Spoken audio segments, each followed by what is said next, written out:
My daughter, Lena, the only child I have on this earth, told me I was dead to her. She said it over the phone, her voice as cold and as clean as a freshly sharpened knife. Her reason was simple. My pension, which I had been using to pay the mortgage on her enormous $500,000 house for the past 5 years, had been cut. I could no longer afford to fund her dream, and therefore, I no longer had a function in her life.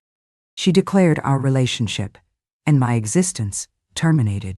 She had no idea that my late husband, a quiet man who believed in a single lucky bet, had left me a secret fortune so vast that I could have bought her house, her street, and the small local bank that held her mortgage. And I did. Not the whole bank, of course. Just the part that mattered, her debt. I bought her debt, and then, as the sole owner of her mortgage, I foreclosed on her house. Hi everyone, I'm Grandma Iris. My name is Iris Gable. I'm 79 years old, and I have been a widow for 20 years. For most of my life, I was a high school English teacher. I lived a simple, quiet life. A life of books, of lesson plans, of carefully managed budgets. I believed in prudence, in saving for a rainy day, in the quiet dignity of living within one's means. This is a story about what happens when those values collide with a new generation's sense of boundless entitlement. It's a story about a mother's sacrifice, a daughter's cruelty, and a final, beautiful, and perfectly legal act of financial annihilation. This is not a story of ghosts, but it is a story of a long overdue haunting. The haunting of a daughter's greedy, materialistic world by the quiet, patient, and staggeringly powerful ghost of her own father's foresight. Before I open this final, most painful chapter, I would be so grateful for your support. Please, like this video and subscribe to our channel. Your presence here, your willingness to listen, is a form of wealth that can never be quantified and never be taken away. To understand how a daughter could declare her own mother dead over a mortgage payment, you must first understand the life of sacrifice that preceded it. I was a teacher. My husband, Arthur, was an electrical engineer. We were children of the Great Depression. We were not poor, but we were born with a deep, cellular understanding of the value of a dollar, of the importance of a safety net. We saved. We invested, carefully and conservatively. We lived in a small, modest, but well-loved home, in a quiet, middle-class neighborhood. We paid it off in 15 years. Our life was not about things. It was about security. It was about providing for our only child, Lena. We poured everything we had into her. Not into expensive clothes or fancy cars, but into her education, her future. We sent her to the best schools. We paid for her college degree so she could start her life without the crushing weight of student loan debt. We believed that the greatest gift we could give her was a foundation of security upon which she could build her own life. But Lena did not want to build a life. She wanted to purchase one. She was a child of a different era, an era of instant gratification, of social media performances, of a desperate, anxious need to project an image of effortless success. She married a man just like her. His name was Greg. He was a sales manager for a luxury car dealership, a man whose own self-worth was directly tied to the price tag of the things he owned. They were a perfect match, a perfectly balanced equation of mutual, aspirational greed. Their life together was a performance, a beautiful, expensive, and deeply dishonest one. They bought a house they could not afford, a massive, new construction, McMansion, in a gated community, with a mortgage that was a breathtaking, terrifying number. They furnished it with expensive, minimalist furniture they bought on credit. They drove leased luxury cars they could not afford. They took vacations to exotic locations, posting the pictures on social media, all while juggling a mountain of credit card debt. I would watch their lives from a distance, with a growing sense of a quiet, maternal dread. They were living in a house of cards, and they were mistaking it for a castle. When my Arthur passed away, he left me with a comfortable, but by no means extravagant, inheritance. Our house, our savings, his pension, and one other thing. A small, locked, metal box. "Iris," he had said to me in the final, quiet days of his illness. His voice was weak, but his eyes were clear. "I did one foolish thing in my life. One big, stupid, lucky bet. In this box is the result of that bet. I want you to promise me you will not open it unless you are in the direst of circumstances. Your life is good. It is secure. You do not need this. Live your life. And let this be your final secret rainy day fun." I promised.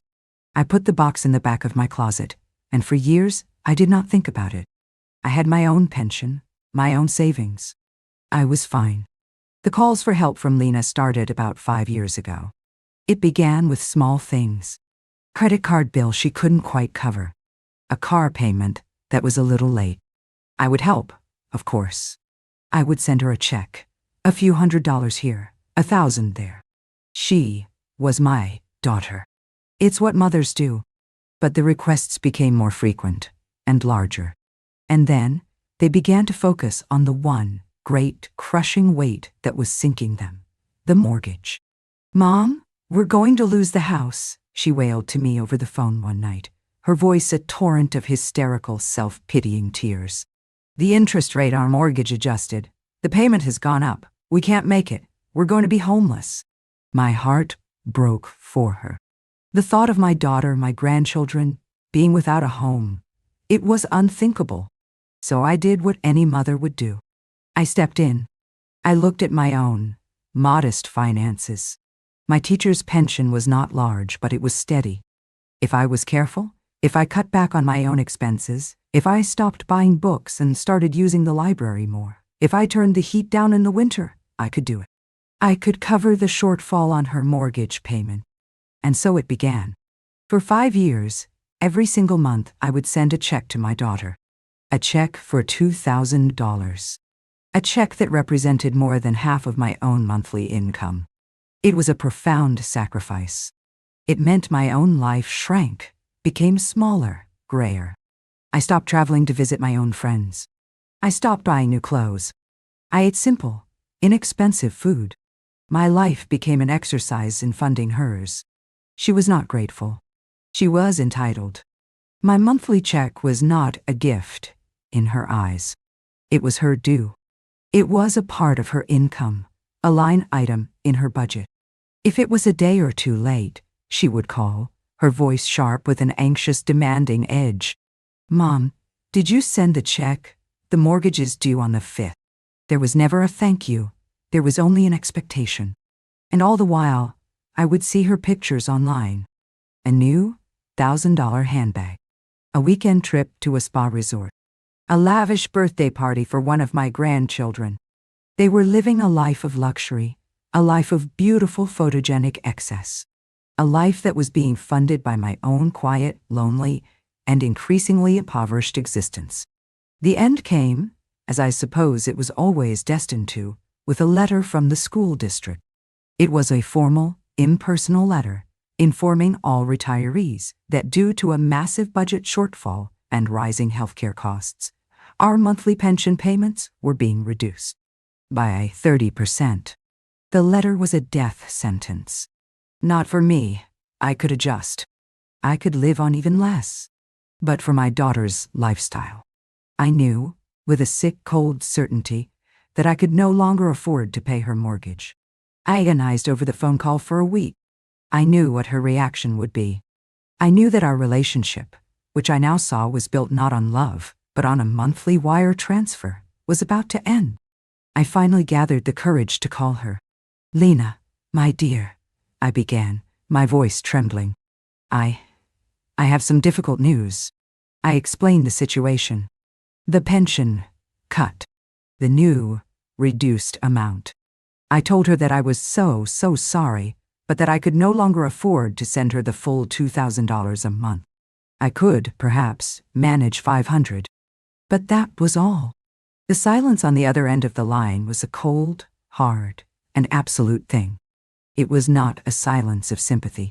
It was the silence of a CEO listening to a catastrophic failure in her supply chain.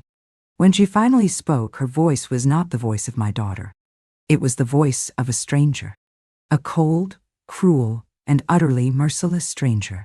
"So, what you're saying is," she said, her voice a low, flat hiss, "the money is stopping." "I'm so sorry, Lena," I wept. "I wish there was something I could do." "Oh, there was something you could have done, Mom," she said, her voice dripping with a sarcasm so vicious it was like acid. "You could have saved better. You could have invested more wisely. You could have been more successful. Like Greg's parents. They left him a fortune." She was blaming me. She was blaming me for my own quiet, responsible life. She was blaming me for not being richer so that I could better fund her own irresponsibility. "But you didn't," she continued, her voice rising to a cold, clear, and terrible crescendo. "You have nothing. You have nothing left to give me. And if you have nothing to give me, then you are nothing to me." "Lena, please," I sobbed. "Don't say that. I'm your mother." "No," she said, and the finality in her voice was a sound that will echo in my heart for the rest of my life. "You are not my mother anymore. You are a bill I can no longer afford to pay. You are a bad investment. As far as I am concerned, from this moment on, you are dead to me. Do you understand? Dead. See." She hung up the phone. I sat there, in the silence of my small, neat, and suddenly very cold apartment. Dead to me. The words were a verdict. An execution. My own daughter had just pronounced me dead. Because my money, my usefulness, had run out. The grief I felt was a physical thing. It was a pressure in my chest, so intense, I thought my own heart would stop beating. For 3 days, I did not eat. I did not sleep. I just sat in my armchair and stared at the wall. I was in a state of shock, a state of profound, soul-deep despair. I had given my daughter my entire life, and in return, she had sentenced me to death. On the 3rd day, as the sun was setting, a new feeling began to emerge from the ashes of my grief. It was not anger. It was not sadness. It was a cold, quiet, and intensely focused clarity. She was right. The mother she had known, the woman who would sacrifice everything for her happiness, that woman was well and truly dead. She had killed her with her own cruel, entitled words. But someone else was still here. A woman she did not know. A woman she had never bothered to see. The widow of Arthur Gable. I stood up. My movements were slow, but steady. I walked to the back of my closet, and I pulled out the small, heavy, locked metal box that had sat there, untouched, for 20 years. The rainy day had come. It was time to see what was in my husband's fire extinguisher. The key was small and taped to the bottom of the box, just as he had told me it would be. The lock was old and stiff. It took me a few tries, but I finally got it open. The lid creaked open with a protesting groan. The box did not contain gold bars or stacks of cash. It contained a single, thin, leather-bound ledger and a stack of official-looking stock certificates. I opened the ledger. The first page was a note, in Arthur's familiar, strong handwriting. "My dearest Iris," it began. "If you are reading this, it means the world has failed you in some way. I am sorry for that. But I always knew this day might come.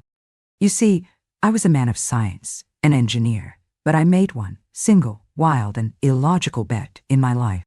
In 1982, I met a young man. A strange, brilliant, and intense young man with a vision for the future that most people thought was insane. He was starting a small computer company in his garage. He needed investors. And on a pure gut instinct, on a feeling I have never been able to explain, I gave him $10,000. It was a significant portion of our savings at the time. I never told you because I was afraid you would think I was a fool. It was a foolish, reckless gamble. That young man's name was Steve, and the company was called Apple. And I never sold a single share. I just let it sit. I don't know what it's worth now. Maybe something. Maybe nothing. But it is yours. All of it. All. Use it wisely. Or use it foolishly. Just use it to be happy. That is all I ever wanted for you. Union. And all my love, forever. Arthur. Die. Or Nee. I stared at the letter, my hands trembling. Apple. The company was Apple. I looked at the stock certificates. They were for thousands of shares, purchased at a price that was, by today's standards, practically zero. I had a vague, layman's understanding of what the company had become. I knew it was one of the biggest, most successful companies on the planet. My heart began to pound, a frantic, wild rhythm. I took out my tablet computer. I went to a financial website. I typed in the stock symbol for Apple Inc. Deutsche, and I saw the current price per share. I did the math. I checked it twice. I checked it a third time, my mind refusing to believe the numbers. The number was not just large. It was astronomical. It was a number so vast, so incomprehensible, it seemed like a typo. Iris Gable, the quiet, frugal, retired schoolteacher whose daughter had just declared her dead because she could no longer afford to pay her mortgage, was a multi-millionaire. I was a woman who could buy and sell my daughter's entire gated community and still have enough left over for a small private island. I sat there, in my small, quiet apartment, surrounded by my old, comfortable, and very unfashionable furniture. And I began to laugh. It was not a happy laugh. It was a wild, terrible, and slightly unhinged laugh. It was the laugh of a woman who has just been handed a weapon of mass destruction. My daughter had declared me dead. She had no idea that she had just, in doing so, resurrected a goddess of vengeance. A goddess with a stock portfolio so powerful it could bend reality to her will. My first thought was to call her, to scream at her down the phone, to tell her the numbers, to rub her nose in the sheer cosmic irony of it all. But I quickly dismissed the idea. That was too easy, too vulgar. That was a revenge of emotion. And the crime committed against me was not one of passion. It was a cold, hard, financial transaction. My daughter had ceased to be my daughter and had become a financial liability. My response, therefore, had to be equally cold, equally financial. I was not going to give her money. I was not going to bail her out. I was going to do something far more creative, far more satisfying. She was about to lose her house. The house that was the symbol of her entire fraudulent life. The house she had chosen over her own mother. Fine, Daddy. I was going to save her house for her. I was going to buy it. And then I was going to own her. The plan required a professional. The next morning, I did not go to the library. I took a taxi to the most expensive, most powerful law firm in the city. The kind of law firm that doesn't advertise on billboards. The kind of law firm that has its name on a small, discreet, brass plaque. I walked in my mended cardigan, and my sensible shoes. The receptionist, a young woman with a bored, polished look, eyed me with a barely concealed disdain. "Can I help you?" she asked, her tone implying that I had clearly wandered into the wrong building. "Yes," I said, my voice clear and steady. "I would like to speak to your senior partner for mergers and acquisitions. My name is Iris Gable. I am here to discuss the purchase of a small local bank." The senior partner of the law firm, a man named Mr. Alistair Finch, looked at me with an expression of polite, weary skepticism. I was, in his world, an anomaly. An 80-year-old woman in a mended cardigan, speaking of purchasing a bank as if it were a carton of milk. "Mrs. Gable," he said, his voice a smooth, deep baritone that was designed to intimidate. "With all due respect, the acquisition of a federally insured financial institution is a somewhat more complex matter than you might imagine." "I am aware of that, Mr. Finch," I said calmly. I was an English teacher, not a fool. I pushed the leather-bound ledger across his vast, polished desk. "This was my late husband's portfolio. I believe you will find that my liquidity is not an issue." He opened the ledger. He looked at the first page, at the list of holdings my Arthur had so carefully logged. His professionally impassive face did not change, but I saw a flicker, a tiny, almost imperceptible widening of his eyes. He picked up his phone. He made a quiet, coded call to his firm's financial verification department. He read them the account numbers from the ledger. He waited, listening, his gaze fixed on me, a new, sharp, and deeply calculating curiosity in his eyes. "I see," he said into the phone after a long pause. "Yes, I see, thank you." He hung up. He looked at the ledger again. He looked at me, and the skepticism in his eyes was replaced by a look of profound and deeply respectful awe. He was no longer looking at a crazy old woman. He was looking at a client, a very, very important client. "Mrs. Gable," he said, his voice now a full 2 octaves lower, a voice reserved for his wealthiest and most powerful clients. "It seems I owe you an apology. Your liquidity is, as you say, not an issue. Now, tell me about this bank." I explained my plan. Not the emotional part, not the story of my daughter's betrayal. I explained it as a business proposition. My daughter and her husband had a mortgage with a small local community bank. The bank was struggling, over-leveraged with a portfolio of risky subprime mortgages from the housing boom. My daughter's mortgage, now that I was no longer paying it, was about to become one of those risky loans. Finch listened, his mind, a beautiful, sharp, legal instrument, immediately grasping the strategy. "You don't want to buy the bank, Iris," he said, using my first name for the first time. "Buying the bank is messy, public, and full of regulations. You don't want to own a bank. You want to own a single specific debt. You want to own care." The plan he proposed was far more elegant and far more brutal than my own. We would not buy the bank. We would bail it out.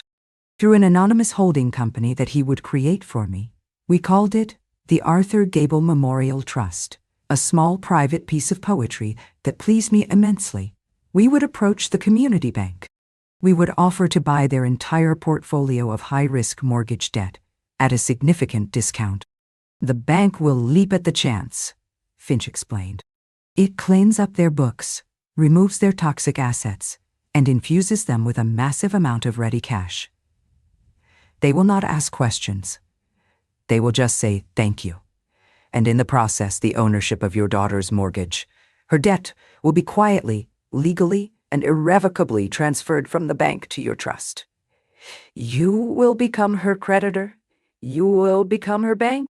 The plan was set in motion. While I continued my quiet, invisible life in my small apartment, a ghost who was dead to her own daughter, my other self, my powerful, anonymous corporate self, was making moves in the world of high finance. The negotiations with the bank were, as Finch had predicted, swift and simple. They were a drowning institution, and we had just thrown them a golden life raft. They sold us their bad debt with a palpable sense of relief. 2 weeks after my first meeting with Mr. Finch, the deal was done. The Arthur Gable Memorial Trust was now the legal owner of my daughter Lena's mortgage. I owned her dream house. I owned her debt. I owned her future. The first domino was about to fall. Without my monthly check, Lena and her husband, Greg, missed their next mortgage payment. And then the next. And then the letters began to arrive. They were not the friendly, concerned letters they might have received from their local bank manager. They were cold, formal, and deeply intimidating letters from the legal department of the Arthur Gable Memorial Trust. They were letters that I, myself, had helped to draft. The letters spoke of default, of breach of contract, of the immediate acceleration of their debt. There were no offers of forbearance, no suggestions of a payment plan. There was only the cold, hard, and inescapable logic of the law. Lena's reaction was one of frantic, hysterical panic. I could imagine her, on the phone, her voice shrill with a terror that was, for me, a sweet, satisfying melody. She would call the bank, the old bank, and a confused clerk would inform her that they no longer held her mortgage. "Who does?" she would shriek into the phone. "Who owns my loan?" "I'm sorry, ma'am," the clerk would say. Our records only show that it was sold to a private holding company, a trust. We have no other information. She was fighting a ghost, a faceless, powerful, and utterly inflexible entity that was systematically dismantling her life. Her dream house had become her nightmare. The walls, which had once been a symbol of her success, were now closing in on her. The final letter arrived on a Tuesday. It was a formal notice of foreclosure. It informed them that, due to their continued default, the Arthur Gable Memorial Trust was exercising its legal right to seize the property. It gave them a date and a time for the foreclosure auction, to be held on the steps of the county courthouse. The night that letter arrived, I imagined the house filled with a terrible, profound, and deeply satisfying silence. The silence of absolute and utter defeat. The day of the foreclosure auction was a gray, drizzling, miserable day. A fitting backdrop for the final public death of my daughter's dreams. I was there, of course. Not as a participant, but as a spectator. Mr. Finch had sent a private car for me. I sat across the street from the courthouse, in the warm, dry comfort of a black sedan, with tinted windows, a quiet, invisible ghost, watching the final act of the play I had written. I saw them arrive. My daughter, Lena, and her husband, Greg. They looked diminished. The arrogant confidence was gone, replaced by a kind of pathetic, rain-soaked despair. They stood on the courthouse steps, huddled together under a small umbrella, watching as their life was sold off to the highest bidder. There was, of course, only one bidder. A young, sharp-looking lawyer from Mr. Finch's firm, a man I did not know, stepped forward. He was representing the Arthur Gable Memorial Trust. He bid the exact amount of the outstanding debt on the loan. There were no other bids. The auctioneer, a bored-looking man with a loud voice, banged his gavel. "Sold," he declared, his voice echoing in the damp air. Lena let out a small, wounded cry and sagged against her husband. It was over. They were homeless. But my final scene was yet to be played. As they were turning to leave, their shoulders slumped in defeat, the young lawyer from my trust approached them. He held out a crisp, white envelope. "Mrs. Miller," he said to my daughter. "My name is Gable," she corrected him, her voice a raw whisper. "Lena Gable." "Of course," the lawyer said, a flicker of a smile on his lips. "I was instructed to give this to you." Lena looked at the envelope as if it were a snake. She took it, her hands trembling. She opened it. Inside was not a legal document. It was not a bill. It was a single printed page. It was a summary of the current value of the Apple Inc. stock portfolio held by the estate of the late Arthur Gable. A portfolio held in trust for his widow, Iris Gable. A portfolio whose value was a number with 9 zeros after it. At the bottom of the page, I had written a small, simple, and I like to think a devastatingly elegant note. It said, "My dearest Lena, you declared me dead, but you had no idea what or who you had buried. Gown. Next time you are worried about making your mortgage payments, you can address your correspondence to me. I am the bank now. With love, your mother." And I watched from the comfort of my car as she read the note. I watched as her face, which had been a mask of simple despair, transformed into a new and far more complex mask of utter, mind-shattering disbelief. She looked from the paper, to the courthouse, to the sky, as if searching for a universe that still made sense.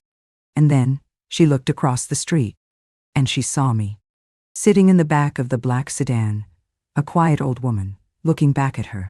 Our eyes met, through the rain, through the tinted glass, and I gave her a small, gentle, and utterly unforgiving smile.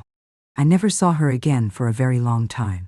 The house was sold by me a week later. The proceeds were added to my already considerable fortune.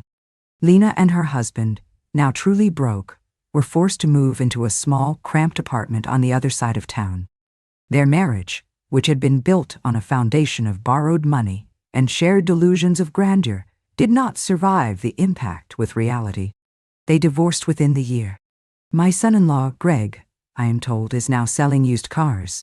A fitting end for a man who so loved the performance of luxury.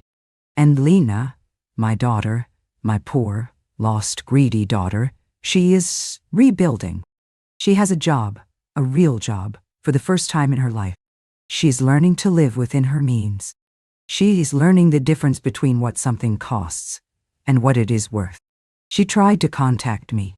She wrote me letters full of a desperate, self-pitying remorse. I did not reply. My revenge was not about money. I did not need more money. It was about justice. It was about a final, perfect, and exquisitely painful balancing of the books.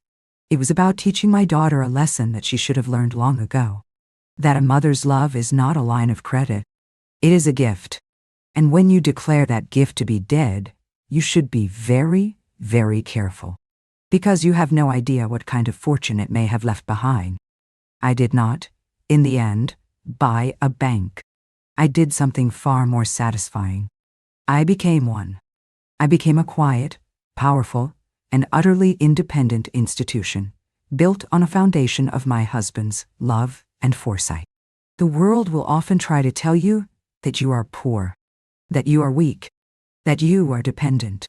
It will try to make you believe that your worth is measured by the things you do not have.